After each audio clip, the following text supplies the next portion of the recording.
was able to see your booth back there. It's really nice.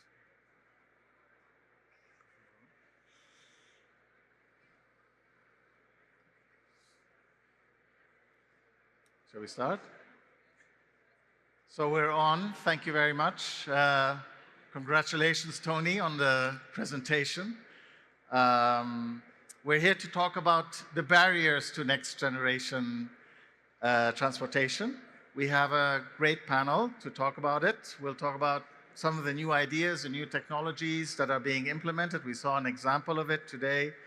But mainly we want to talk about the barriers that these new technologies are facing, that transportation is facing, especially at a time when climate change is an important factor, and are we sure that we have found all the answers to what to do about the future of transportation?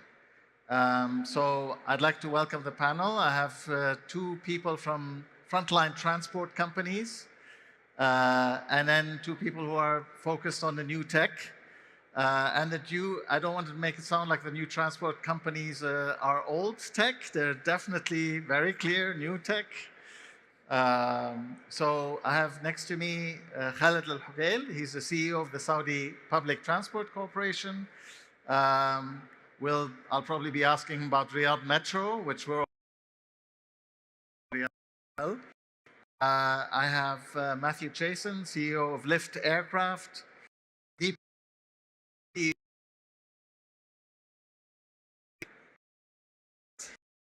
There.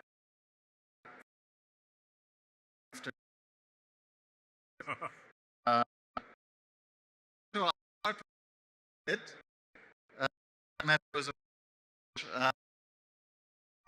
What are the challenges?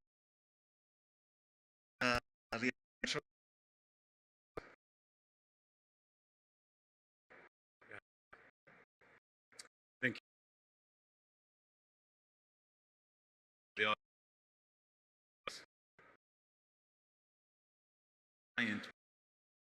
Could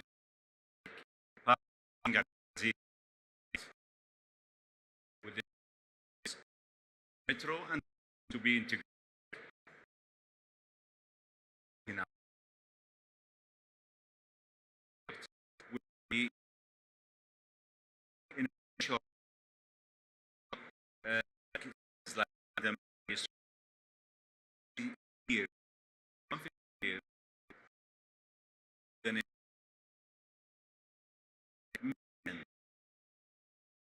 two there that would to the public. It's a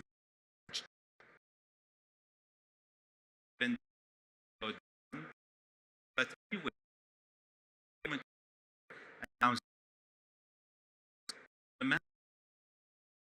the point is how it will shift the life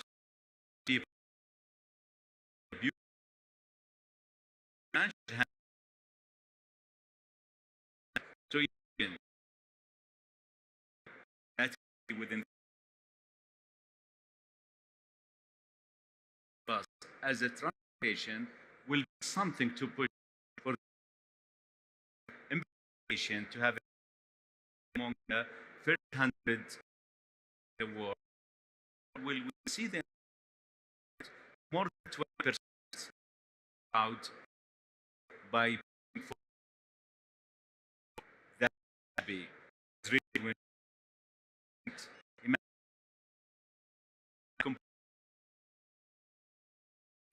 to Tony, you're starting an airline from scratch. You're starting an airline in a very busy region when it comes to airlines. You've used to lead another airline in the region. What are some of the challenges that you're facing now?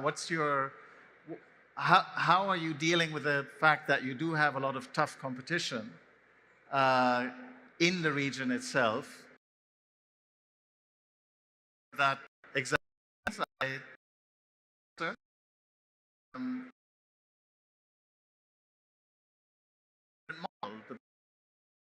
Other than that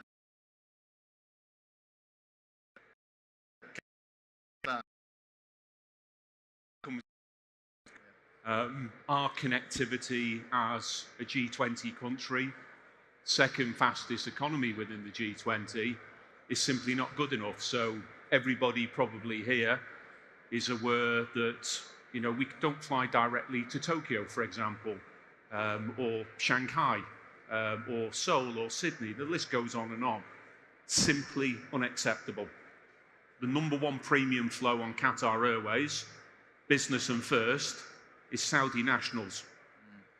The population, as we all know, of the city of Riyadh is 3.5 times the size of the whole of Qatar. It's just wrong.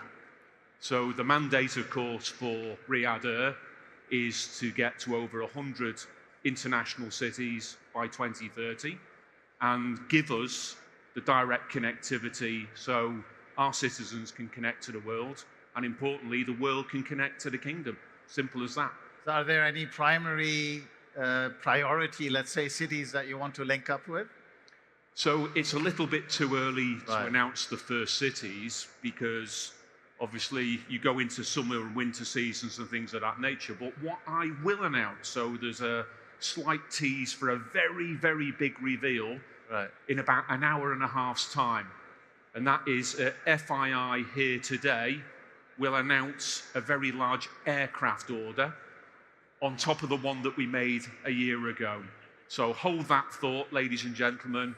Hour and a half's time, big aircraft order released here at FII. You heard it first as the moderator. Let me check my team. You guys heard that? Yes. Okay, they're ready. And in terms of the order that you made last year, there's no delays or anything. We know there's problems at Boeing and all that. You haven't been told of any delays in terms of deliveries. So we're confident we'll go into flying next year. Right. And, the model in the booth just behind us is that incredible livery that you'll see in the skies. Boeing are working tirelessly with us. Have they got challenges? Yes, they have. But we are the national carrier of the Kingdom of Saudi Arabia, and the brand is Riyadh. So will I fly on my airline, my own airline, mid-2025? We're still mid-2025? That's still the target? You can have seat 1A, sir. Thank you very much. In terms of the public transport has been around for a long time, and I'm going to ask Khalid about that. They're implementing a lot of the new technology. Riyadh Air is obviously implementing new technologies to try and make the experience better, something that Deepak is doing with trade. But Matthew, you're completely different idea, right? It's not a big airplane with lots of people in it. It's an individual in a drone, essentially, a very big drone. But right now, is it more than something rich people will play with, or do you see it actually scaling to the point where it's an alternative mode of transportation, maybe within cities? Yeah. So the challenge that we're trying to address with lift aircraft is, I think, one of the biggest problems in transportation today, and that is the intense congestion and traffic in our urban cores. I'm sure Riyadh has terrible traffic. New York City was just ranked as the worst congestion in the world. Yeah. The average New Yorker spends 100 hours each year stuck in traffic. And speeds in central Manhattan average like 3 miles an hour to 7 miles an hour. So literally you're in your car and you can walk faster. So that's a huge problem. Public transportation is a key solution, I think, in our urban centers. But ultimately, we want to create a solution that helps people go door to door by air. And these aren't massive aircraft to take multiple people at a time, because most trips are just one person going less than 10 miles. So we've developed a single-seat aircraft that actually doesn't require a pilot's license to fly. It's just like a big drone. And it can fly you point to point across an urban area like your own private electric helicopter. And we can do it safely, quietly, and much, much faster. You said fly- safely. Yes. As a normal human being, I'd worry, right? If lots of these things are buzzing around, Yeah. the noise, the safety, are we going to bump into each other?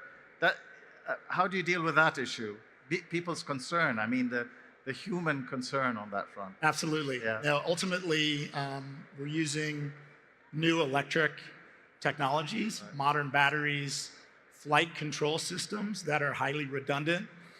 Our aircraft has 18 individual motors, and so you can lose up to 6 of those and still fly controllably. We have a ballistic parachute that deploys autonomously.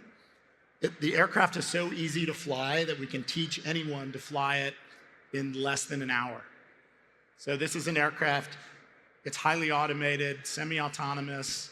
You can just plug in where you want to go and it'll take you there, but you also have a joystick on board so you can fly yourself.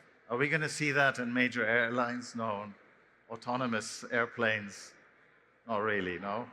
So I think it's an interesting question. Yeah. In terms of, long range, long haul with, 290 people sat in the back, no. No, yes. In terms of vertical lift within congested environments such as New York City and many other congested cities around the world, absolutely yes. Right. And it'll probably over a long time be a pathway. Deepak, you help people ship from one place to another, right? Your job is to make it easier. Your company right now is focused very much on North America, specifically US-Mexico trade. Do you see that model easily scaling regionally in other regions, i.e., for example, the Middle East, since we're here in Saudi Arabia? Is that something you're aiming to do?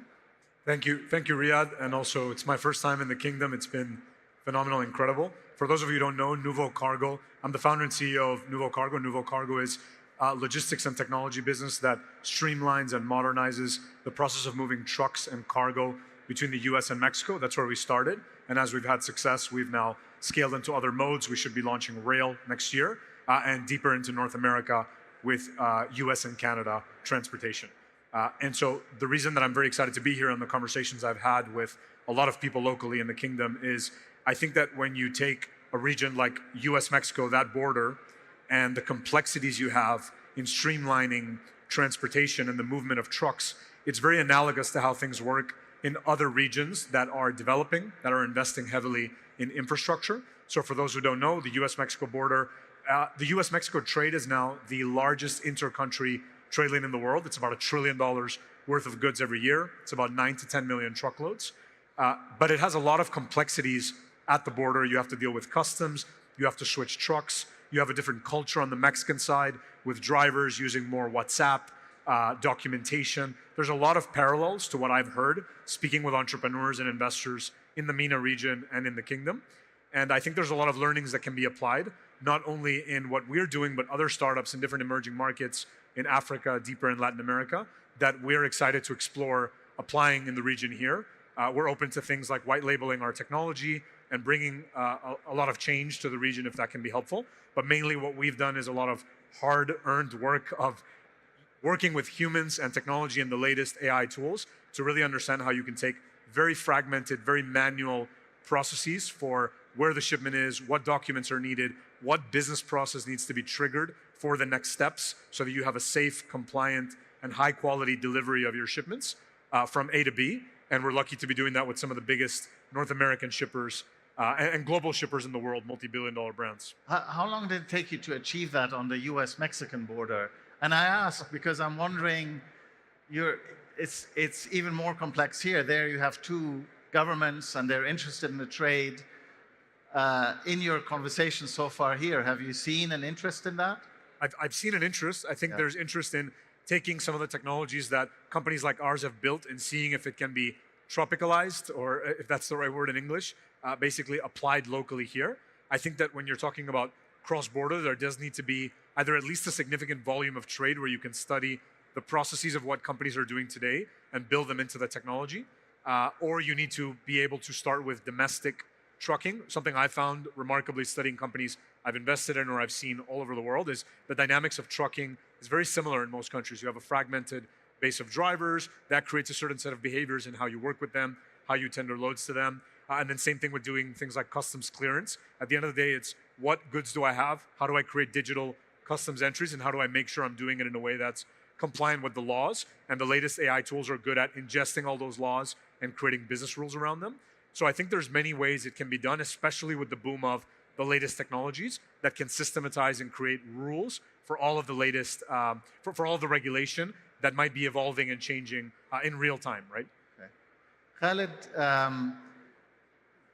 in terms of the human part of, in Riyadh, when you're now introducing a public transport meet, which I think everybody agrees is sorely needed in Riyadh, but how are you going to convince Saudis especially, but you know, a lot of people who are used to driving their car, it's a very heavy car culture, number one. Number two, the weather is getting to the station, for example. What do you see the challenge here in convincing Saudis? What is the work you have done in that to encourage, to show that this is a good thing? Because I think in our previous conversation, we agreed that it's different. Riyadh is different, for example, to some of the European cities that I've been in, London or Frankfurt. They have great public transport. You can walk to the station. Yeah, thank you. I think this is really a challenge. Everybody thinks about it maybe 5 years ago, but not today. Today, with the congestion we are consuming our time for a trip, 1 hour, for example, 20 minutes. If I have the option today provided to make it within 35 minutes, and I'm a businessman, not only, let me say, a low-income people using this, and they respect my time. I want to go faster. I want to utilize my time. I will jump in that metro. So I don't think people are now waiting. Yes, we are in an environment where is only 1% the public transport, because who would not like to use his car, design his trip, make his route, enjoy the low fuel costs, no fee on parking, no fees on toll, on roads. Everybody would like to enjoy his car. But today, you have to evaluate your time, and that's why with people. That's one part. Other part is also that the people who've been educated abroad, they used to dealing with the public transport. People going in tourism today, they come back with their idea about when shall we have that public transport, similar to the level of Paris and London. The good thing to attract those people and convince them moving from private to public, we are building the world class, which means world class, in the type of systems, in the type of vehicles, as a buses, Mercedes and MAN, the latest technology. All of, and by the way, even we're shaping the shape of the city by building 4 big stations as a landmark for Riyadh city. One of them like Khalid, where Zoha Hadid make it.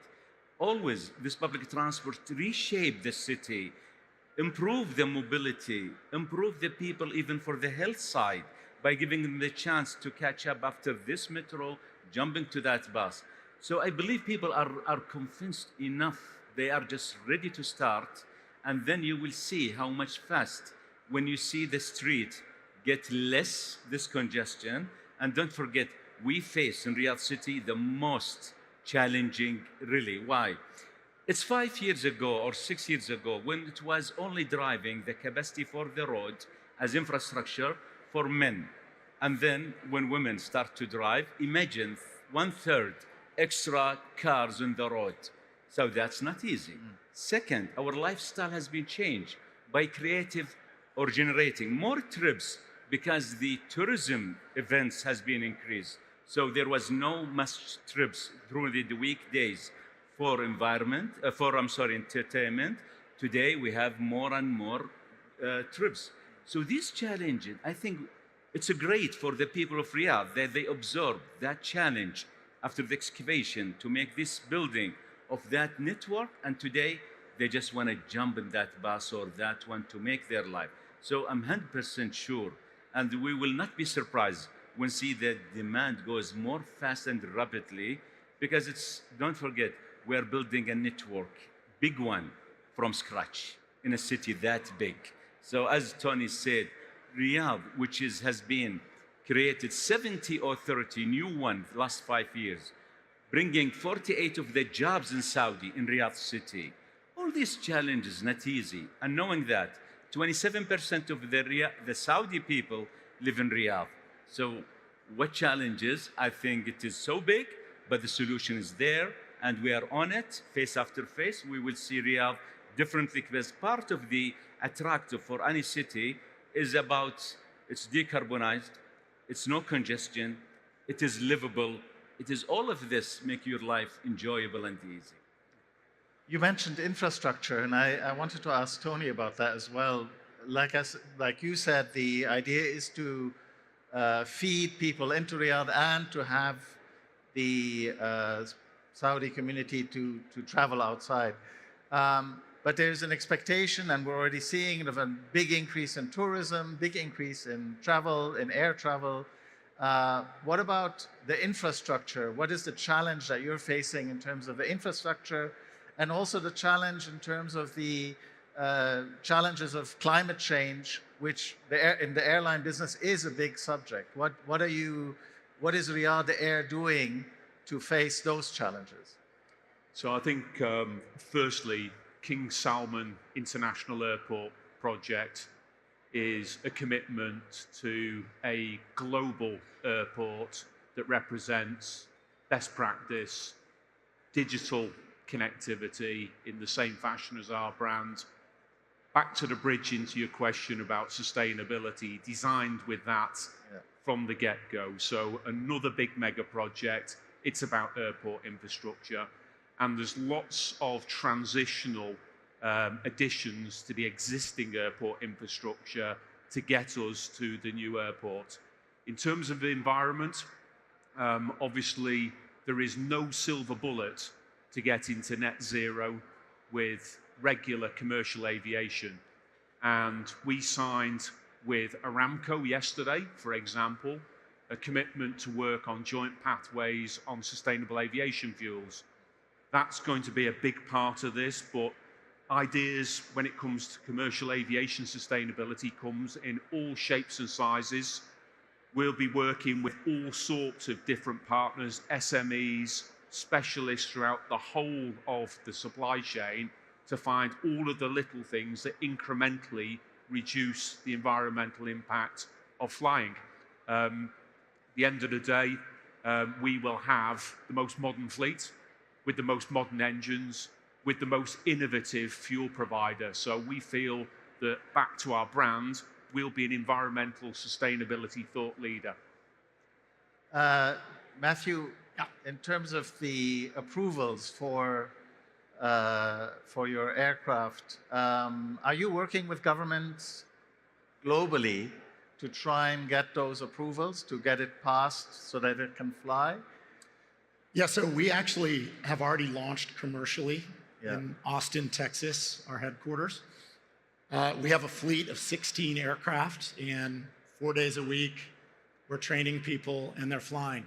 You train in an hour and you get to go fly in our vehicle. So it's already approved under FAA rules. In the US? In the US. Right. Yeah, the US has some pretty unique rules for this ultralight class of aircraft. Not the same in the kingdom, although we worked with NEOM for about 18 months, demonstrating our vehicle, did some flights out there for folks at NEOM. Are they excited about it? They were very excited about it. We're excited about NEOM as it is developed. But this region, I think, has some of the world-leading, mobility governments, both here and UAE as well, and Dubai. There's a lot of advanced air mobility happening. So we're in conversations with different regulators. We actually are in an approval process in Japan as well to get the approvals we need to. Okay. Japan, okay. I can see we're out of time, so I'm really sorry. I would have loved to continue this. But my last question maybe to Khalid, will I ride on Riyadh Metro before the end of this year? I'm not the official guy. I'm the operator guy. And RCRC, the Royal Commission for Yeah. Your City, is the one will announce precisely All when right. is it. But we are just, be patient. We just been waiting. And now we are only few weeks, inshallah. All right, thank you very much. Thank you for a great discussion, and over to the next panel. شكراً لك. Huh? You got it. Thanks.